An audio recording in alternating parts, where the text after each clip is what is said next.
আমরা 11 দলের পক্ষ থেকে সিম্বলিক আমাদের ভাই ডাক্তার সৈয়দ আব্দুল্লাহ মোহাম্মদ তাহেরের হাতে আমরা ইনসাফের প্রতীক দাড়িপাল্লা তুলে দিচ্ছি। আপনি শক্ত করে ধরেন, জাতির হাল আমাদেরকে ধরতে হবে ইনশাআল্লাহ। ভাই কি প্রতীক? কোন সে প্রতীক? আরো জোরে, ঘরে ঘরে এখন থেকে 12 তারিখ সারাদিন সকাল সন্ধ্যা ইনশাআল্লাহ বিজয় হবে। মাশাআল্লাহ তাআলা লাজিম। বিজয় ঘরে নিয়েই আপনারা ফিরবেন ইনশাআল্লাহ। জাতির এই গুরু দায়িত্ব সেদিন যদি আল্লাহ অর্পণ করেন, সেজদায় পড়ে আল্লাহর দরবারে শুকরিয়া আদায় করবেন এবং তৌফিক কামনা করবেন।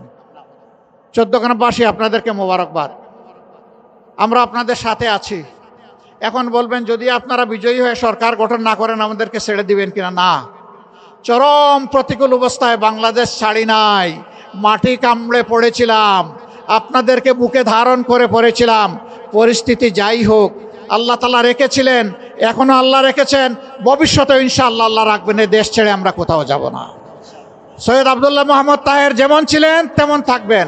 আপনাদের মানুষকে আপনাদের হাতে তুলে দিলাম, আপনারা কি তাকে গ্রহণ করলেন?